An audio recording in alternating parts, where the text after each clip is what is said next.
कैसा वो श्रद्धावान होता है। एक राजकुमारी और दूसरी एक जमींदार की पुत्री, दोनों को मित्रता थी। एक दिन राजा के यहां भगवत प्रेमी महात्मा आए। वो संत सेवी राजा थे। महात्मा जन आते रहते थे और महात्माओं का कार्य ही होता है निरंतर अपने प्रभु की सेवा और सुमिरन में मगन रहना। सेवा सुमिरन ये बहुत बड़ी सामर्थ्य है। अगर हम हर समय सेवा और सुमिरन में रहें तो कभी कोई माया प्रपंच हमें परास्त नहीं कर सकता। जहां हम सेवा सुमिरन से अलग हुए वहीं माया का प्रभाव पड़ता है। तो भगवान का शालिग्राम स्वरूप उनके पास था। खूब भाव से सेवा कर रहे थे और नवीन अवस्था की कोमल हृदय वाली ये दोनों सखियां देख रही थी। इनके मन में आया ऐसे हम भी ठाकुर सेवा करेंगे। देखने से सुनने से हमारे हृदय में प्रभाव पड़ता है। गंदी बातें देखेंगे, गंदी बातें सुनेंगे, उसी का चिंतन होगा, हृदय गंदे आचरणों की प्रेरणा वाला बन जाएगा। अगर हम भागवतिक बातें सुनेंगे, भागवतिक दर्शन करेंगे तो भागवतिक चिंतन होगा, हृदय भागवतिक प्रेरणा वाला बन जाएगा। कई दिन संत भगवान रुके, रोज सेवा कीर्तन कथा, सरल हृदया। उन दोनों सखियों में बात आई कि चल करके संत भगवान से कहते हमको भी ठाकुर जी दीजिए। दोनों ने चरण पकड़कर प्रार्थना की, गुरुदेव हमारे हृदय में भी इच्छा हो रही कि हमें ठाकुर सेवा मिले। अब दोनों बच्चे ही थे। संत भगवान ने विचार किया सेवा पद्धति में बहुत सावधानी की आवश्यकता होती है।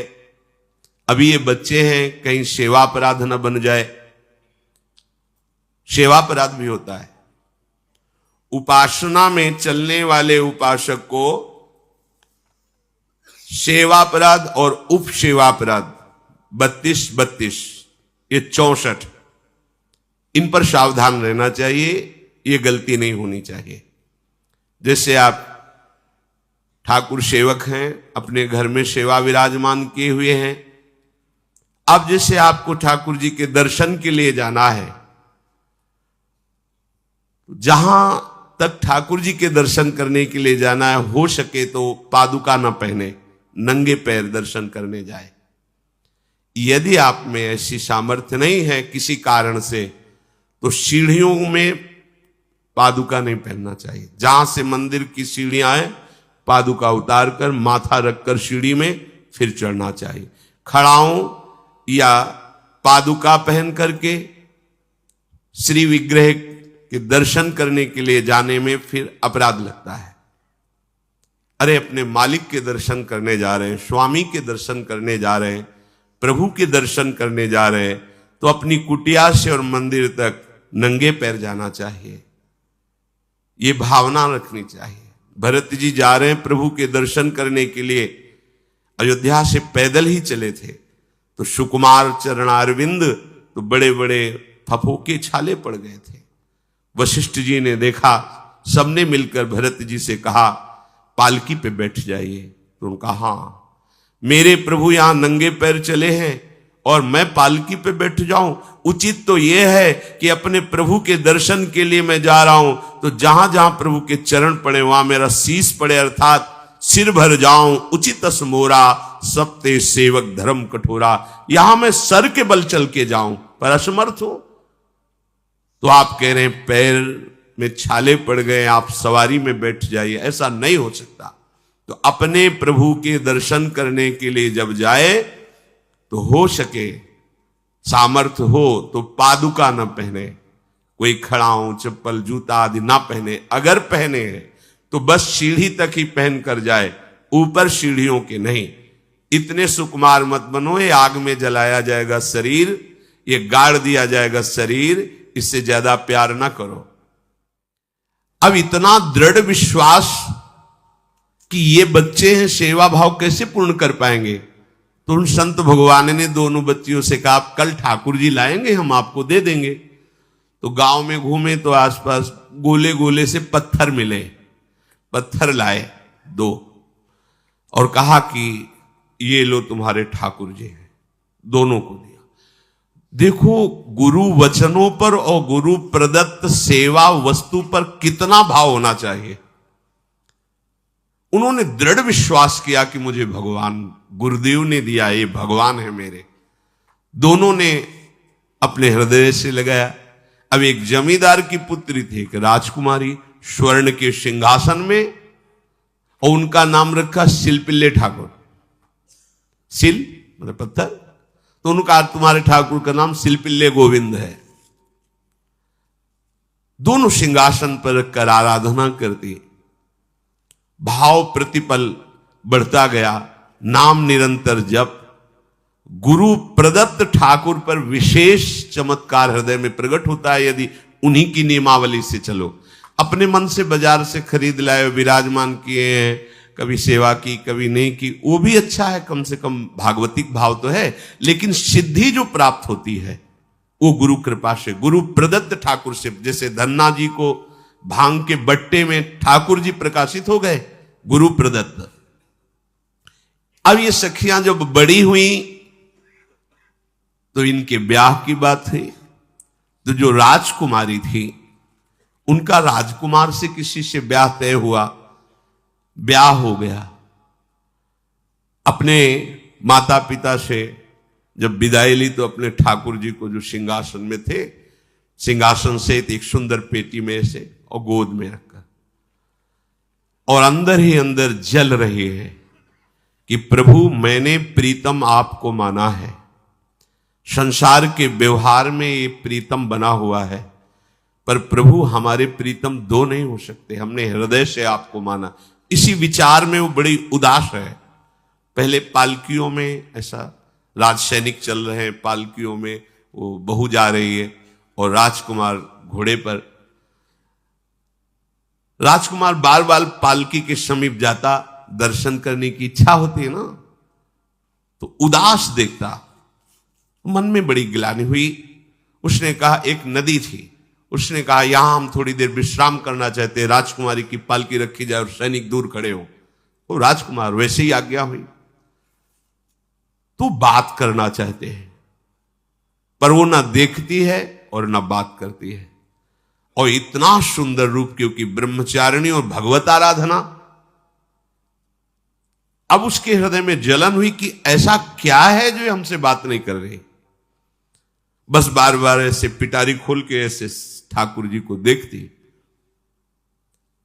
नाम जप और सेवा के प्रभाव से वो सिल नहीं रह गया था, वहां उसको सांवरे श्याम सुंदर की झांकी मिलती थी।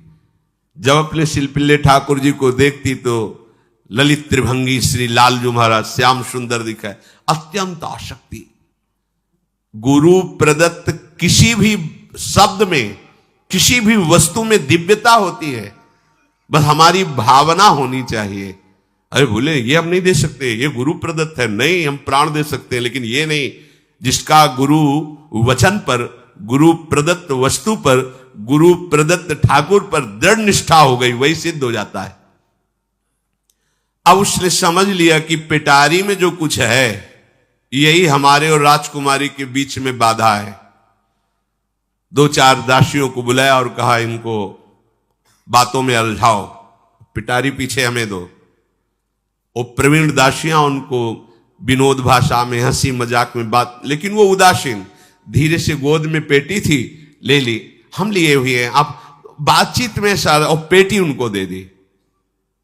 राजकुमार ने राजकुमारी से कहा यही पेटी तो हमारे आपके बीच में बात, फेंक दी नदी में। अब तो जो उसके हृदय में पीड़ा हुई, भारी व्याकुलता। अब राजकुमार है, सैनिकों के साथ तुरंत पालकी उठवाई, महल ले गया। पर वो आसक्त है, इतनी सुंदर राजकुमारी, क्योंकि भागवतिक तेज से संपन्न में आकर्षण होता है। राजकुमारी ने कहा यदि हमारे ठाकुर नहीं तो मैं नहीं, आज से अन्न जल त्याग, प्राण त्याग दूंगी। अगर हमारे ठाकुर जी हमारे समीप नहीं तो आज से अब एक बूंद पा। कैसे पिए? अपने ठाकुर को भोग लगा के पाला है और ठाकुर जी फेंक दिए गए। भारी व्याकुलता। जैसे मीरा जी कहते, दृश्य बिन दुख न लागे नैन, न रात में नींद है न दिन में अन्न जल है, व्याकुलता। अब भयभीत हो गया राजकुमार। पूरा महल इस विषाद से हो गया कि अगर नवीन राजकुमारी प्राण त्याग देती है तो क्या होगा लोक समाज में, कि अभी नवीन राजकुमारी गई, ये लोग ऐसे निर्दयी हैं कि ऐसा व्यवहार किया कि उसने प्राण त्याग दिया। राजकुमार घुटने में आ गया, घुटने टेक कर राजकुमारी से कहा, मैं तुम्हें दुखी नहीं करना चाहता, पर मैं तुमको छोड़ भी नहीं सकता। अब हमें आप वो उपाय बताओ जिससे आप मुस्कुरा दो, आप प्रसन्न हो जाओ। तो उनका, हम अपने ठाकुर के बिना जीवित नहीं रह सकती। यदि आप हमें जीवित देखना चाहते तो हमारे ठाकुर जी ला के दो। ठाकुर जी को नदी में फेंक दिया था। पारिवारिक जनों के साथ राजकुमार उस नदी के तट पर गए और राजकुमारी से कहा, तुम्हें इतना प्रेम ठाकुर जी से, तो तुमसे ठाकुर जी कितना प्रेम करते हैं? अगर तुमसे ठाकुर जी प्रेम करते हैं तो मुझे प्रमाणित कर दो, तो मैं जीवन भर तुम्हारी आज्ञा में रहूंगा। अच्छा, तो तुम ये देखना चाहते हो कि ठाकुर जी हमसे कितना प्रेम करते हैं? हाथ फैलाया और आर्त भाव से पुकारा कि गोविंद, अब आपके बिना मैंने जीवित नहीं रहना। अंदर से जे ही प्रार्थना की तो जल से सिंहासन सहित सिलपिल्ले भगवान जैसे कोई वायु के प्रवाह में आ रहा हो, ऐसे आए और छाती से चिपक गए। पूरा परिवार, राजकुमार ये देख रहा था। हृदय से ठाकुर जी चिपक, जीवन भर के लिए दासत्व स्वीकार कर लिया और कहा, जैसी आप आज्ञा करोगे। जैसे मीरा जी, जब राणा जी से ब्याह हुआ तो प्रथम मिलन की रात में मीरा जी ने कहा, सावधान, तुम हमारे पति नहीं हो, मेरा सुहाग गिरधर से है, श्याम सुंदर ही मेरे पति हैं। व्यवहार में तुम पति बने हो, यदि हमारी बात समझ पा रहे हो तो जीवन में कभी हमारा स्पर्श मत करना। ये जीवन केवल गिरधर के लिए, दूसरे के लिए नहीं। उतर गए शैया से और जैसे सेवक होता है, बोले, अहो भाग्य, मुझे ये सौभाग्य मिला कि इतनी महाभागवती की सेवा करने का। एकांत में मैं सदैव तुम्हारे शिष्य की तरह बर्ताव करूंगा, पर समाज में तुम्हें बहू की तरह बर्ताव करना होगा, नहीं तो लोग जीने नहीं देंगे। समाज में पत्नी की तरह और एकांत में गुरु शिष्य के, तुम हमारी गुरु होगी और हमसे। ऐसा ही बर्ताव राणा ने जी, ऐसा ही उस राजकुमार ने दी। हमारी भागवतिक निष्ठा ऐसी होनी चाहिए कि जो गुरु जी ने मंत्र दिया है, जो गुरु जी ने उपासना दी है, उसमें दृढ़ विश्वास होना चाहिए। हमारे अंदर किंचन मात्र फिसलाव नहीं होना चाहिए। और आगे जो महामहिम सूत्र है, जब तक हमारा मन प्रभु में समर्पित ना हो जाए तब तक पाप होने की संभावना होती है। बड़े बड़ों से चूक हो जाती है। इसमें यह नहीं कहा जा सकता कि हम इतने वर्ष से साधन में लगे, हमसे चूक नहीं होगी, ये तो भूल जाना।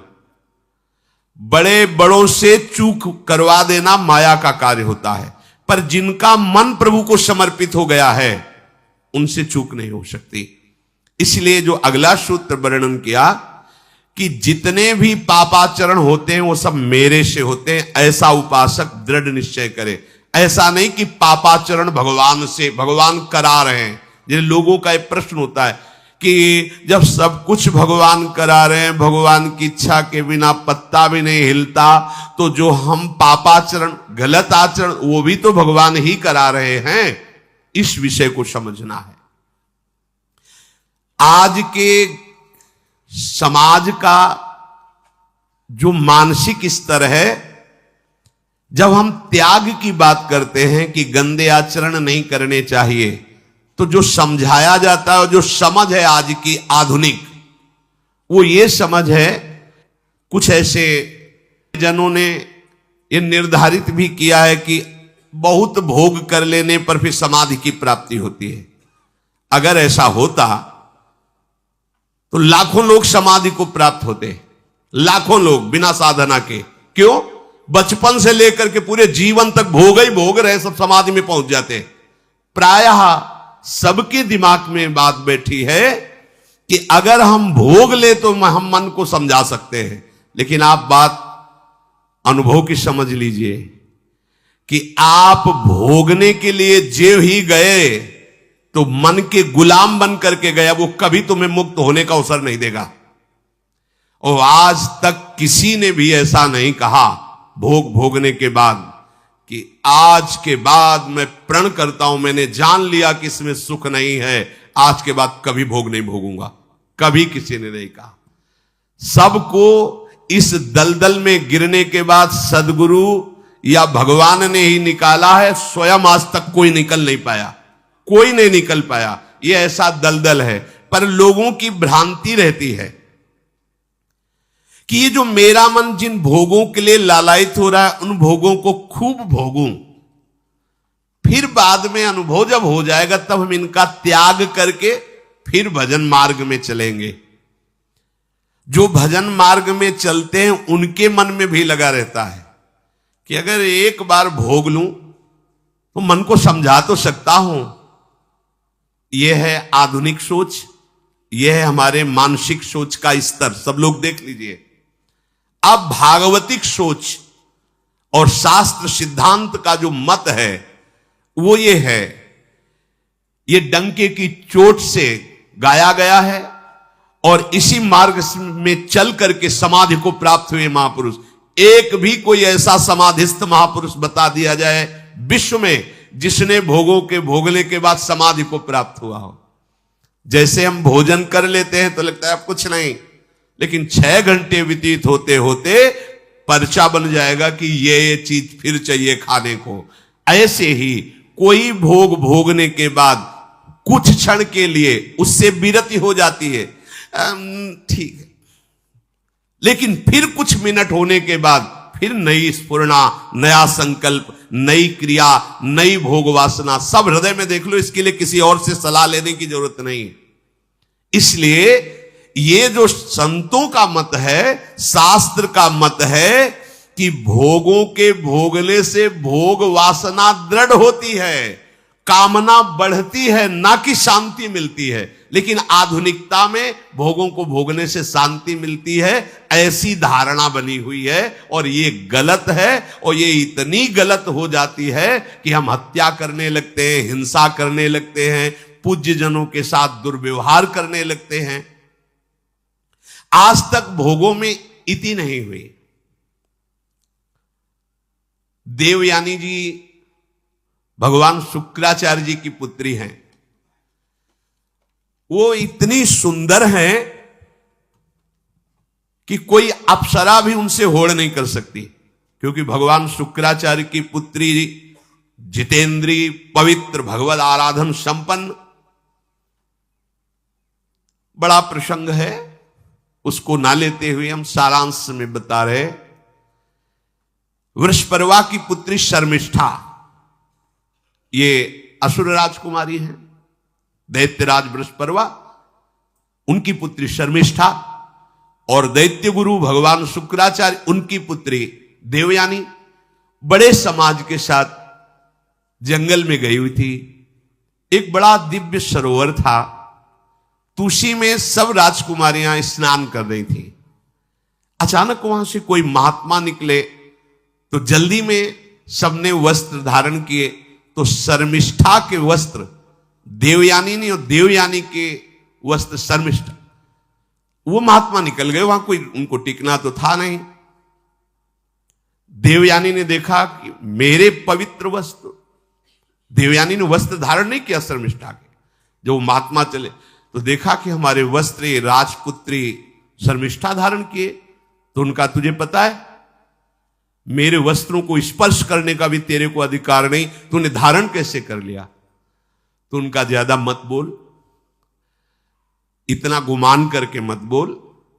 जैसे सब सेवक पलते हैं मेरे महाराज से, ऐसे तेरा पिता और तू भी मेरे महाराज के द्वारा ही पोषित है, क्योंकि वो तो राजा है, सारी सेवाएं वही देते हैं।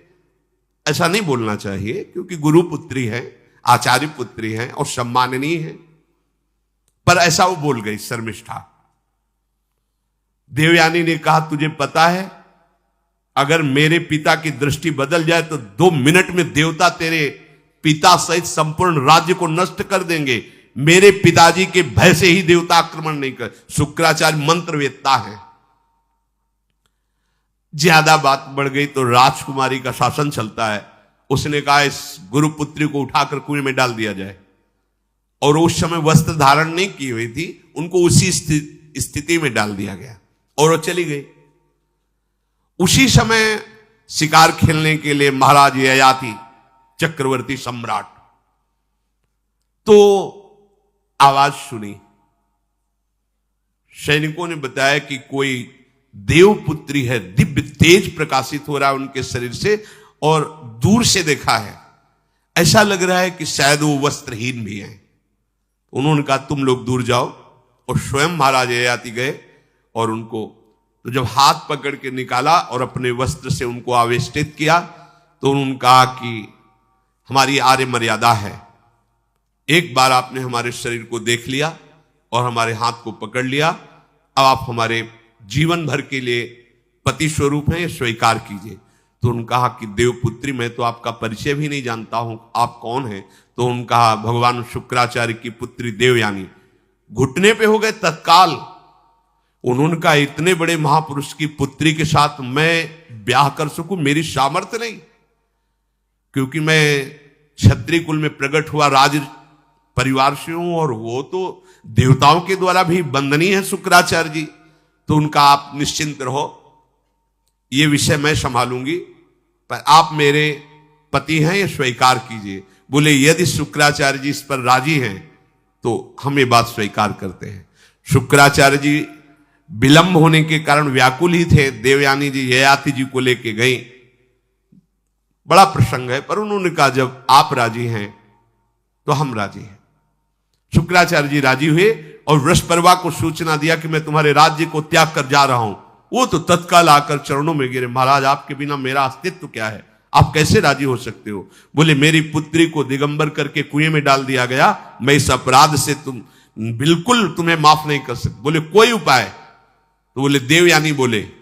तो देवयानी ने कहा तुम्हारी पुत्री हमारी दासी होकर चले तो मैं तुम्हें क्षमा कर दूंगी। बोले बिल्कुल ठीक, तथास्तु। पूरे राज्य की रक्षा के लिए राजकुमारी शर्मिष्ठा को देवयानी की दासी भाव में अब महाराज ययाति के महल पे पहुंचे।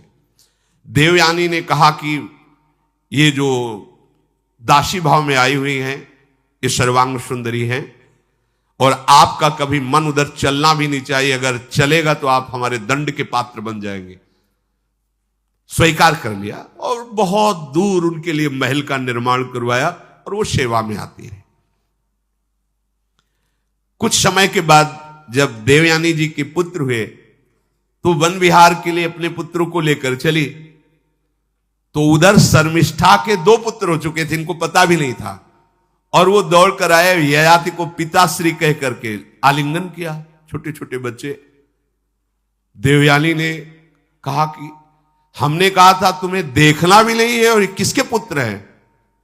शर्मिष्ठा मुस्कुरा रही थी। देवयानी ने कहा अब तुम्हें दंड देंगी ही देंगी, और चली गई भगवान शुक्राचार्य जी के पास। ययाति भयभीत होकर के गए और शुक्राचार्य से प्रार्थना करे क्षमा कीजिए मुझसे गलती हो गई। और शर्मिष्ठा से ऐसे नहीं मिले। शर्मिष्ठा ने कहा था कि आप जानते हैं कि मैं दासी नहीं हूं, मैं राजकुमारी हूं, ईर्ष्यावश दासी बना करके लाई गई हूं, और मेरी सखी के पति हो इसलिए आप मेरे भी पति हो, मेरा अधिकार है आपसे संतान उत्पन्न करने का, शास्त्रीय सिद्धांत है। शुक्राचार्य जी ने कहा कि जो देवयानी कहेंगी वही हम मानेंगे, क्योंकि मेरी पुत्री है। क्या चाहती हो? तो बोले पुरुषत्व से इनको हीन कर दो। गुस्सा में आके शुक्राचार्य जी ने कहा तथास्तु। उसी समय महाराज ययाति पुरुषत्व से हीन हो गए और वृद्धावस्था छा गई शरीर में। अब ययाति ने कहा अब सुखी रहोगी तुम। तब देवयानी को भी होश आया कि ये तो क्या हमने अपना ही सर्वनाश कर लिया। कहा पिताजी अब इसका सुधार कैसे होगा? तो बोले जो पुत्र अपनी यौवन अवस्था दे देगा वही यौवन अवस्था इनके ऊपर आ जाएगी, वृद्धावस्था उसके पास चली जाएगी। महाराज ययाति ने अपने बड़े पुत्र यदु जी से कहा, तो उन्होंने कहा इसका प्रयोग कहां होगा? मां के साथ कदापि नहीं।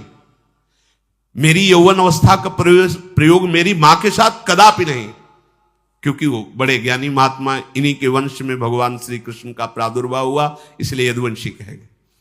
सबसे छोटे, शायद उनका नाम पुरु, ऐसा कुछ, उन्होंने कहा यह जीवन पिता का दिया हुआ है, इस पर पूरा अधिकार है, आप स्वीकार कीजिए। तत्काल वो वृद्ध हो गए, वो जवान हो गए। कई हजार वर्ष तक उन्होंने अपने पुत्र की आयु का विषयों में सेवन किया। फिर उनके मन में एक दिन बहुत घृणा हुई, धिक्कार है मेरे जीवन को और धिक्कार है इस भोगा शक्ति को। अपनी आयु तो गंवा ही दी, अपने पुत्र की भी आयु गंवा दी, फिर भी वैसे ही भोग वासना। तो उन्होंने सबको शिक्षा देने के लिए बात कही, यत् पृथिव्यां व्रीहि यवं हिरण्यं पशवः स्त्रियः न दुह्यन्ति मनः प्रीतिं पुंसः कामः तस्यते न जातु कामः कामानाम् उपभोगेन साम्यति हविषा कृष्णवर्तमेव भूय एवाभिवर्धते यदा न कुरुते भावं सर्वभूतेष्वमङ्गलं समदृष्टेस्तदा पुंसः सर्वा सुखमया दिशा या दुस्त्यजा दुर्मति भीर्जीर्यतो या न जीर्यते ताम तृष्णा दुःख निवहाम शर्म कामो द्रुतम त्यजेत। जिसका हृदय काम से व्याकुल हो गया है, उसको त्रिभुवन की सारी सुंदरी स्त्रियां दे दी जाएं, जौ धान स्वर्ण पशु सब वैभव, तो भी वो कभी तृप्त नहीं हो सकता। ये महाराज ययाति का अनुभव। त्रिभुवन की विषय भोग भोगने से भोग वासना शांत नहीं होती, वरम और प्रबल हो जाती है। जैसे घी की आहुति डालने पर आग भड़क उठती है, वैसे ही भोगों को भोगते हुए रहने पर भोग वासनाएं प्रबल रूप धारण कर लेती और वो इतना कमजोर हो जाता है कि सोचता है मैं इसके बिना जी नहीं सकता। जब मनुष्य किसी भी प्राणी से राग कर बैठता है तो उसके हृदय की सामर्थ्य नष्ट हो जाती है। किसी भी, देखो ना, छोटे छोटे नशाओं में इतना हम आसक्त हो जाते, अब हम इसके बिना जी नहीं सकते। किसी भी वस्तु का जब हम भोग करते, इसके बिना जी नहीं सकते। इसलिए सबको संदेश महाराज ययाति देते हैं, यदि तुम अपनी कामना को शांत करने वाले, रोकने वाले बन गए तो दसों दिशाएं तुम्हारे लिए सुखमयी हो जाएंगी। विषयी पुरुष को तृष्णा रात दिन जलाती रहती है, बहुत भोग भोगने पर भी वो कभी शांति या तृप्ति प्राप्त नहीं कर पाता। इसलिए जब हम भगवत मार्ग में चलते हैं तो ये तृष्णा और कामना ये डाइन की तरह हमारे हृदय में लगी रहती है। तृष्णा, भोगे हुए भोग को बार बार भोगने की इच्छा, कामना, सुने हुए देखे हुए भोगों को भोगने की इच्छा। तो उपासक जब तक अपने मन को प्रभु में नहीं दे पाता, तब तक मन ये धोखा दे देता है। इसलिए बहुत सावधान रहना चाहिए। प्रभु की शरण में होकर के नाम जप करो और सदैव गुरुजनों की आज्ञा पर रहो, तो ये काम, कामना, वासना, ममता, आसक्ति, राग, द्वेष ये तुम्हें बांध नहीं पाएंगे। इनकी कृपा से आपको भगवत साक्षात्कार हो जाएगा। गुरुवाणी संतों की